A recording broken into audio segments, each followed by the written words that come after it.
Hello, friends and neighbors. It's an honor to get to be on Medford Anywhere Learning TV today. And I'm Bret Champion. I'm the superintendent of schools here for the Medford School District.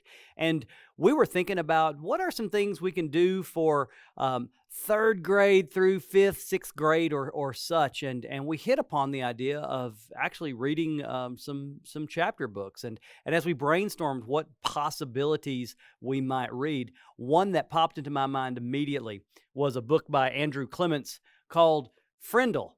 And so that's what I'm going to do today. I'm just going to read you from Andrew Clements' book, Frindle. So I look forward to it. Frindle by Andrew Clements. Pictures by Brian Selznick. Check this out. There's Nick, age 2 months. See what he's eyeing right there? This is such a great book. Scholastic's the publisher, and we appreciate them publishing this book, Frindle. Chapter 1, Nick. If you ask the kids and the teachers at Lincoln Elementary School to make 3 lists, all the really bad kids, all the really smart kids, and all the really good kids, Nick Allen would not be on any of them. Nick deserved a list all his own, and everyone knew it. Was Nick a troublemaker? Hard to say. One thing's for sure. Nick Allen had plenty of ideas, and he knew what to do with them. One time in 3rd grade, Nick decided to turn Miss Deaver's room into a tropical island. Now, what kid in New Hampshire isn't ready for a little summer in February? So first, he got everyone to make small palm trees out of green and brown construction paper and tape them onto the corners of each desk. Miss Deaver had only been a teacher for about 6 months, and she was delighted. That's so cute! The next day, all the girls wore paper flowers in their hair, and all the boys wore sunglasses and beach hats. Miss Deaver clapped her hands and said, "It's so colorful." The day after that, Nick turned the classroom thermostat up to about 90 degrees with a little screwdriver he had brought from home. All the kids changed into shorts and t-shirts with no shoes. And when Miss Deaver left the room for a minute, Nick spread about 10 cups of fine white sand all over the classroom floor. Miss Deaver was surprised again at just how creative her students could be. But the sand got tracked out into the hallway where Manny, the custodian, did not think it was creative at all, and he stomped right down to the office. The principal followed the trail of sand, and when she arrived, Miss Deaver was teaching the hula to some kids near the front of the room, and a tall, thin, shirtless boy with chestnut hair was just spiking a Nerf volleyball over a net made from 6 t-shirts tied together. The 3rd grade trip to the South Seas ended suddenly. But that didn't stop Nick from trying to liven things up. Lincoln Elementary needed a good jolt once in a while, and Nick was just the guy to deliver it. About a year later, Nick made the great Blackbird Discovery. One night, he learned on a TV show that red-winged blackbirds gave this high-pitched chirp when a hawk or some other danger comes near. Because of the way sound travels, the hunter birds can't tell where the high-pitched chirp is coming from. The next day, during silent reading, Nick glanced at his teacher, and he noticed that Mrs. Avery's nose was curved, kind of like the beak of a hawk. So Nick let out a high, squeaky blackbird peep. Miss Avery jerked her head up from her book and looked around. She couldn't tell who did it, so she just said shh to the whole class. A minute later, Nick did it again, louder. Peep! This time there was a little giggling from the class, but Miss Avery pretended not to hear the sound, and about 15 seconds later, she slowly stood up and walked to the back of the classroom. Without taking his eyes off his book and without moving at all, Nick put his heart and soul into the highest and most annoying chirp of all. Beep! Mrs. Avery pounced. "Janet Fisk, you stop that this instant." Janet, who was sitting 4 rows away from Nick, promptly turned white, then bright crimson. "But it wasn't me, honest." There was a catch in Janet's voice, as if she might cry. Mrs. Avery knew she had made a mistake, and she apologized to Janet. "But someone is asking for big trouble," said Mrs. Avery, looking more like a hawk every second. Nick kept reading, and he didn't make a peep. At lunchtime, Nick talked to Janet. He felt bad that Mrs. Avery had pounced on her. Janet lived in Nick's neighborhood, and sometimes they played together. She was good at baseball, and she was better at soccer than most of the kids in the whole school, boys or girls. Nick said, "Hey, Janet, I'm sorry you got yelled at during reading. It was my fault. I was the one who made that sound." "You did?" said Janet. "But how come Mrs. Avery thought it was me?" So Nick told her about the blackbirds, and Janet thought it was pretty interesting. Then she tried making a peep or two, and Janet's chirps were even higher and squeakier than Nick's. She promised to keep everything a secret. For the rest of Nick's fourth grade year, at least once a week, Mrs. Avery heard a loud peep from somewhere in her classroom. Sometimes it was a high-pitched chirp, and sometimes it was a very high-pitched chirp. Mrs. Avery never figured out who was making that sound, and gradually she trained herself to ignore it. But she still looked like a hawk. To Nick, the whole thing was just one long and successful science experiment. And Janet Fisk enjoyed it too. Chapter 2, Mrs. Grainger. Fifth grade was different. That was the year to get ready for middle school. Fifth grade meant passing classes. It meant no morning recess. It meant real letter grades on your report cards. But most of all, it meant Mrs. Grainger. There were about 150 kids in fifth grade, and there were 7 fifth grade teachers, 2 math, 2 science, 2 social studies, but only 1 language arts teacher. In language arts, Mrs. Grainger had a monopoly and a reputation. Mrs. Grainger lived alone in a tidy little house in the older part of town. She drove an old, pale blue car to school every morning, rain or shine, snow or sleet, hail or wind. She had a perfect attendance record that stretched back farther than anyone could remember. Her hair was almost white, swept away from her face and up into something like a nest on the back of her head. Unlike some of the younger women teachers, she never wore pants to school. She had 2 skirt and jacket outfits, her gray uniform and her blue uniform, which she always wore over a white shirt with a little cameo pin at the neck. And Mrs. Grainger was one of those people who never sweats. It had to be over 90 degrees before she even took off her jacket. She was small, as teachers go. There were even some fifth graders who were taller. But Mrs. Grainger seemed like a giant. It was her eyes that did it. They were dark gray, and if she turned them on full power, they could make you feel like a speck of dust. Her eyes could twinkle and laugh, too, and kids said she could crack really funny jokes, but it wasn't the jokes that made her famous. Everyone was sure that Mrs. Grainger had X-ray vision. Don't even think about chewing a piece of gum within 50 feet of her. If you did, Mrs. Grainger would see you and catch you and make you stick the gum onto a bright yellow index card. Then she would safety pin the card to the front of your shirt, and you'd have to wear it for the rest of the school day. After that, you had to take it home and have your mom or dad sign the card and bring it back to Mrs. Grainger the next day. And it didn't matter to Mrs. Grainger if you weren't in fifth grade, because the way she saw it, sooner or later, you would be.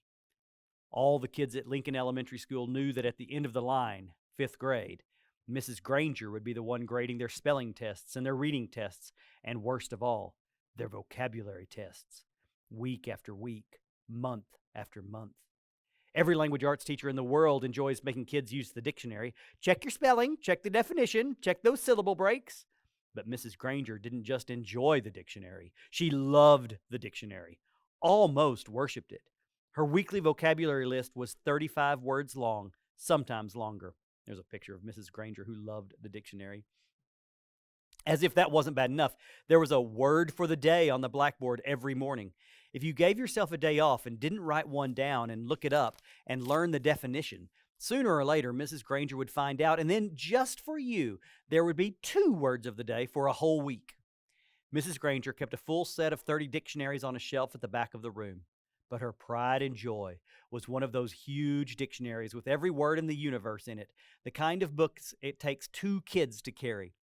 It sat on its own little table at the front of her classroom, sort of like the altar at the front of a church. Every graduate of Lincoln Elementary School for the past 35 years could remember standing at that table listening to Mrs. Grainger's battle cry, "Look it up! That's why we have the dictionary!" Even before the school year started, when it was still the summer before fifth grade for Nick and his friends, Mrs. Grainger was already busy. Every parent of every new fifth grader got a letter from her. Nick's mom read part of it out loud during dinner one night in August.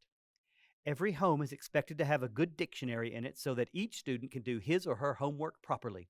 Good spelling and good grammar and good word skills are essential for every student. Clear thinking requires a command of the English language, and fifth grade is the ideal time for every girl and boy to acquire an expanded vocabulary. And then there was a list of the dictionaries that Mrs. Grainger thought would be acceptable for home study. Mrs. Allen said, "It's so nice to have a teacher who takes her work this seriously." Nick groaned and tried to enjoy the rest of his hamburger. But even watermelon for dessert didn't cheer him up much. Nick had no particular use for the dictionary. He liked words a lot, and he was good at using them, but he figured that he got all the words he needed just by reading, and he read all the time. When Nick ran into a word he didn't know, he asked his brother or his dad or whoever was handy what it meant. And if they knew, they'd tell him, but not Mrs. Grainger. He had heard all about her, and he had seen fifth graders in the library last year, noses stuck in their dictionaries, frantically trying to finish their vocabulary sheets before English class. It was still a week before school, and Nick already felt like fifth grade was going to be a very long year. Chapter 3, The Question. The first day of school was always a get-acquainted day. Books were passed out, and there was a lot of chatter. Everyone asked, "What did you do over the summer?" Periods 1 through 6 went by very smoothly for Nick, but then came period 7. Mrs. Grainger's class was all business. The first thing they did was take a vocabulary pretest to see how many of the 35 words for the week the kids already knew. Tremble, circular, orchestra, the list went on and on. Nick knew most of them. Then there was a handout about class procedures. After that, there was a review paper about cursive writing. And then there was a sample sheet showing how the heading should look on every assignment. No let up for 37 minutes straight. Nick was an expert at asking the delaying question, also known as the teacher stopper or the guaranteed time waster. At 3 minutes before the bell, in that split second between the end of today's classwork and the announcement of tomorrow's homework, Nick could launch a question guaranteed to sidetrack the teacher long enough to delay or even wipe out the homework assignment. Timing was important, but asking the right question, that was the hard part. Questions about stuff in the news, questions about the college the teacher went to, questions about the teacher's favorite book or sport or hobby. Nick knew all the tricks, and he had been very successful in the past. Here he was in 5th grade, near the end of his very first language arts class with Mrs. Grainger, and Nick could feel a homework assignment coming the way a farmer can feel a rainstorm. Mrs. Grainger paused to catch her breath, and Nick's hand shot up. She glanced down at her seating chart and then up at him. Her sharp gray eyes were not even turned up to half power. "Yes, Nicholas?" "Mrs. Grainger, you have so many dictionaries in this room, and that huge one especially. Where did all those words come from? Did they just get copied from other dictionaries? It sure is a big book." It was a perfect thought grenade. Kapow! Several kids smiled, and a few peeked at the clock. Nick was famous for this, and the whole class knew what he was doing. Unfortunately, so did Mrs. Grainger. She hesitated a moment and gave Nick a smile that was just a little too sweet to be real. Her eyes were the color of a thundercloud. "Why, what an interesting question, Nicholas. I could talk about that for hours, I bet." She glanced around the classroom. "Do the rest of you want to know, too?" Everyone nodded yes. "Very well, then. Nicholas, will you do some research on that subject and give a little oral report to the class? If you find out the answer yourself, it will mean so much more than if I just told you. Please have your report ready for our next class." Mrs. Grainger smiled at him again, very sweetly. Then it was back to business. "Now, the homework for tomorrow can be found on page 12 of your Words Alive book." Nick barely heard the assignment. His heart was pounding, and he felt small, very small. He could feel the tops of his ears glowing red. A complete shutdown. An extra assignment. And probably a little black mark next to his name on the seating chart. Everything he had heard about this teacher was true. Don't mess around with the lone Grainger. Chapter 4, Word Detective. It was a beautiful September afternoon. Bright sun, cool breeze, blue sky, but not for Nick. Nick had to do a little report for the next day, plus copy out all the definitions for 35 words for Mrs. Grainger. This was not the way school was supposed to work, not for Nick. There was a rule at Nick's house, homework first, and that meant right after school. Nick had heard his older brother James groan and grumble about this rule for years, right up until he graduated from high school 2 years ago. And then James wrote home from college after his first semester and said, "My grades are looking great because when I came here, I already knew how to put first things first." That letter was the proof Nick's mom and dad had been looking for. Homework first was the law from September to June. This had never bothered Nick before because he hardly ever had homework. Oh, sure, he looked over his spelling words on Thursday nights, and there had been a few short book reports in 4th grade, but other than that, nothing. Up to now, schoolwork never spilled over into his free time. Thanks to Mrs. Grainger, those days were gone. First, he looked up the definitions in the brand new red dictionary that his mom had bought because Mrs. Grainger told her to. It took almost an hour. He could hear a baseball game in John's yard down the street, yelling and shouting, and every few minutes the sharp crack of a bat connecting with a pitch. But he had a report to do for Mrs. Grainger. Nick looked at the very front of the dictionary. There was an introduction to the book called Words and Their Origins. Perfect, Nick thought. It was just what he needed to do his report. It would be all over in a few minutes. Nick could already feel the sun and the breeze on his face as he ran outside to play. Homework all done. There's a picture of homework first. Then he read the first sentence from the introduction. Without question, this modern American dictionary is one of the most surprisingly complex and profound documents ever to be created, for it embodies unparalleled etymological detail, reflecting not only superb lexicographic scholarship, but also the dreams and speech and imaginative talents of millions of people over thousands of years. For every person who has ever spoken or written in English has had a hand in its making. What? Nick scratched his head and read it again, and then again, not much better. It was sort of like trying to read the ingredients on a shampoo bottle. He slammed the dictionary shut and walked downstairs. Nick's family did a lot of reading, so bookshelves covered 3 or 4 walls in the family room. There were 2 sets of encyclopedias. The black set was for grown-ups, and the red set was for kids. Nick pulled out the D volume from the red set and looked up dictionary. There were 3 full pages with headings like early dictionaries, word detectives, and dictionaries today. Not very exciting. But he had to do it, so Nick just plopped down on the couch and read all of it. And when he was finished with the kid's book, he opened up the black encyclopedia and read most of what it said about dictionaries, too. He understood only about half of what he read. He leaned back on the couch and covered his eyes with his arm, trying to imagine himself giving a report on all this boring stuff. He'd be lucky to have 3 minutes worth. But because Nick was Nick, he suddenly had an idea, and it brought a grin to his face. Nick decided that giving this report could actually be fun. He could make it into something special. After all, Mrs. Grainger had asked for it. Chapter 5, The Report. By lunchtime the next day, Nick had a bad feeling in the pit of his stomach. 7th period was coming. He was going to have to stand up in front of Mrs. Grainger's class. The eyes of everyone in the class would be glued to his face, and Mrs. Grainger's eyes would be cranked up to maximum punch power. He looked over his notes again and again, the first English dictionary, the growth of the English language, William Shakespeare, words from French and German, new words, old words, new inventions, Anglo-Saxon words, Latin and Greek roots, American English. It all became a big jumble in his mind. And his grand plan for the night before, in the harsh fluorescent light of the school day, it seemed impossible. What is it with the clocks in school? When you're planning to go to the carnival after school, the clocks in every class practically run backward, and the school day lasts for about 3 weeks. But if you have to go to the barber shop or go shopping for clothes after school, zip, the whole day is over before you can blink. And today, after lunch, periods 5 and 6 went by in 2 ticks. As the 7th period bell rang, Mrs. Grainger walked into the classroom, took 4 steps to her desk at the side of the room, flipped open her attendance book, glanced out at the class, and made 2 little check marks. Then, looking up at Nick, she said, I think we have a little report to begin our class today, Nicholas. 15 seconds into 7th period, and Nick was on stage. This lady plays for keeps, thought Nick. He gulped, grabbed his crumpled note cards and his book bag, and walked to the front of the room. He stood next to the giant dictionary on its little table, and Mrs. Grainger walked to the back of the classroom and sat primly on a tall stool next to the bookcases. She was wearing her blue uniform. Taking a deep breath, Nick began. Well, the first thing I learned is that the first English dictionary, Mrs. Grainger interrupted. Excuse me, Nicholas, but does your report have a title? Nick looked blankly at her. A title? No, I didn't make a title. Class, please remember to include a title whenever you prepare an oral or written report. Now, please go on, Nicholas. And she smiled and nodded at him. Nick began again. Looking right at Mrs. Grainger, he said, The dictionary.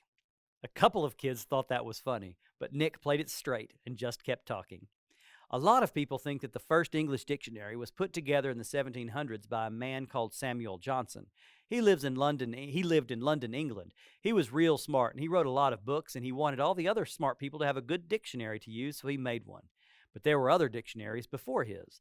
The thing that was different about Johnson's dictionary was its size, first of all. He had over 43,000 words in it. The class made a bunch of noise at this big number, ooh and wow and stuff like that, and Nick lost his concentration. He glanced up at Mrs. Grainger, expecting to see those eyes drilling a hole in him, but they weren't. They were almost friendly, in a teachery kind of way. She shushed the class and said, Go on, Nicholas. That's a fine beginning. Nick almost smiled, But he saw all the kids staring at him, so he gripped his note cards even tighter and jumped back in. The other thing that Samuel Johnson did that was special was to choose the words he thought were most important and then give lots of examples showing how the words got used by people. For example, he showed how the word take could be used in 113 different ways. Nick's report went on smoothly for 12 minutes. Nick was surprised at how easy it was to stand there and talk about this stuff. At the end of the first 5 minutes, Mrs. Grainger had to stop Nick again to say, "Class, it is not good manners to yawn out loud or to put your heads down on your desks when someone is giving an oral report." No one in the class cared one little bit about the report, except Mrs. Grainger. Every time Nick glanced up, she was smiling. And her eyes were not the least bit icy or sharp. She was eating this stuff up, listening and nodding, and every once in a while she would say, "Very good point," or, "Yes, that's exactly right." By the time Nick looked up, he saw Mrs. Grainger sneaking a look at her watch. Oh, but the next time Nick looked up, he saw Mrs. Grainger sneaking a look at her watch. 18 minutes gone. Maybe his idea was going to work after all. Time for phase 2. Reaching into his book bag, Nick pulled out the red dictionary he had brought from home, the one most of the kids had, the one Mrs. Grainger said they should use. Nick said, "This is the dictionary that I use at home for my vocabulary work, and I opened it up last night to the very front, and right there I found out a lot about how the dictionary was made, right in this book. So I thought some of the ideas would be good as part of my report. It says here, Nicholas." Nick looked up. Mrs. Grainger got off her tall stool, and its wooden legs made a screech on the linoleum. Heads snapped to attention, and the class was alert again. Mrs. Grainger smiled, raised her eyebrows, and pointed at her watch. "Nicholas, I think the class should read that at home themselves. Now," John's hand went up in the air, and at Mrs. Grainger's nod, he said, "But I don't have that dictionary at home, Mrs. Grainger. I have the blue one." And several other kids immediately said, "Yeah, me too." Mrs. Grainger tried not to show that she was annoyed. "Very well, Nick, but it shouldn't take too long. We have other things to do today."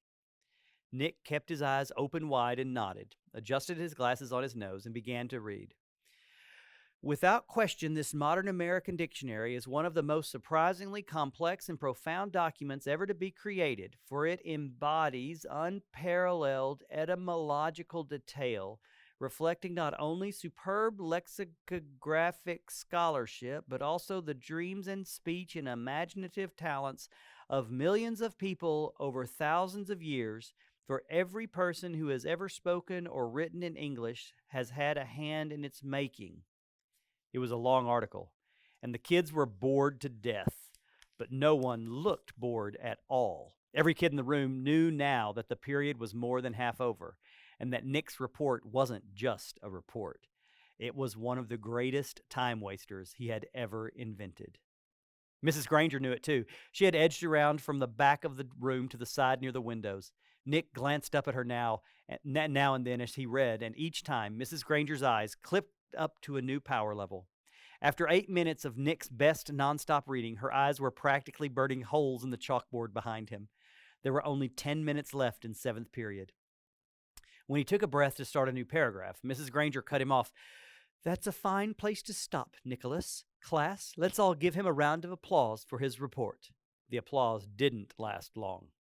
As Nick took his book bag and notes and sat down, Mrs. Grainger's eyes went back to almost normal, and she actually smiled at him.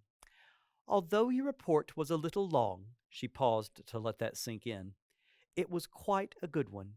And isn't it fascinating that English has more different words than any other language used anywhere in the world?" She pointed at her large dictionary. "That one book contains the definitions of more than 450,000 words. Now, wasn't I right, Nicholas? All this will mean so much more since you learned about it on your own." Mrs. Grainger was beaming at him. Nick sank lower in his chair. This was worse than writing the report, worse than standing up to give it. He was being treated like the teacher's pet, and he had the feeling she was doing it on purpose. His reputation was in great danger, so he launched another question. He raised his hand, and he didn't even wait for Mrs. Grainger to call him. Yeah, but I still don't really get the idea of why words all mean different things. Like, who says that dog means the thing that goes woof and wags its tail? Who says so?" And Mrs. Grainger took the bait. Who says dog means dog? You do, Nicholas. You and I and everyone in this class and this school and this town and this state and this country. We all agree. If we lived in France, we would all agree that the right word for that hairy four-legged creature was a different word, chien. It sounds like chien, but it means what D-O-G means to you and me. And in Germany, they say Hund, and so on, all around the globe. But if all of us in this room decided to call that creature something else, and if everyone else did too, then that's what it would be called.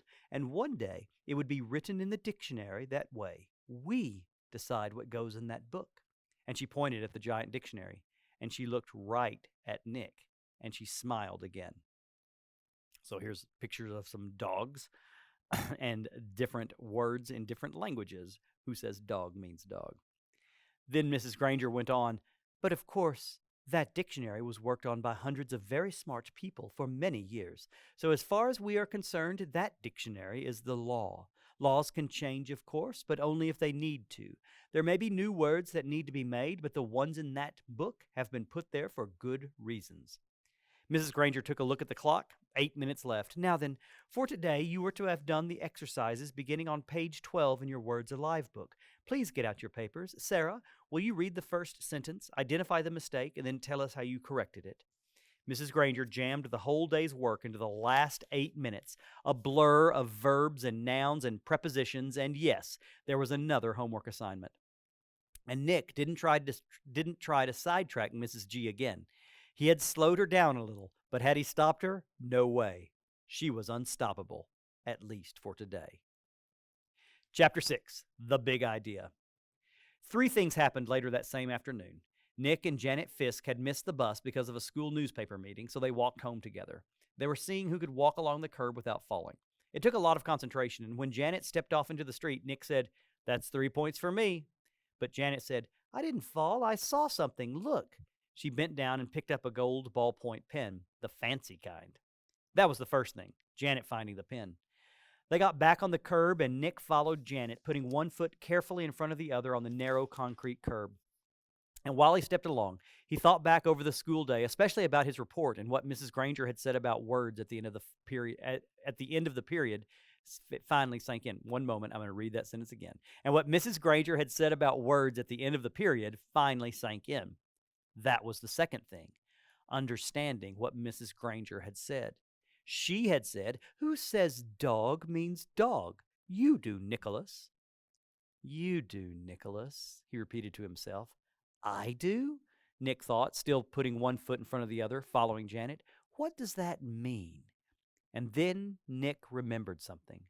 When he was about 2 years old, his mom had bought him one of those unbreakable cassette players and a bunch of sing-along tapes. He had loved them, and he played them over and over and over and over. He would carry the tape and the player to his mother or his big brother or his father and bang them together and say, "Guagala, guagala, guagala," until someone put the cassette in the machine and turned it on. And for 3 years, whenever he said guagala, his family knew that he wanted to hear those pretty sounds made with voices and instruments. Then when Nick went to preschool, he learned that if he wanted his teacher and the other kids to understand him, he had to use the word music. But guagala meant that nice sound to Nick because Nick said so. Who says guagala means music? You do, Nicholas. "No fair!" yelled Janet. They were at the corner of their own street, and Nick had bumped into her, completely absorbed in his own thoughts. Janet stumbled off the curb, and the gold pen in her hand clattered onto the street. "Sorry, I didn't mean to, honest," said Nick. "I just wasn't watching." "Here." Nick stooped over and picked up the pen and held it out to her. "Here's your..." And that's when the third thing happened. Nick didn't say pen.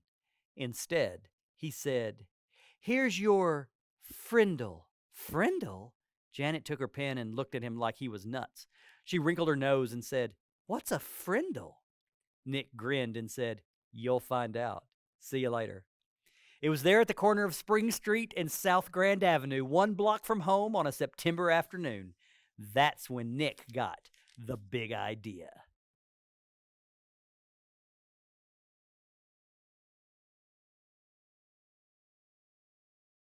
Thanks for tuning in to Medford Anywhere Learning TV. Medford School District is a place where all are learning, and learning is for all.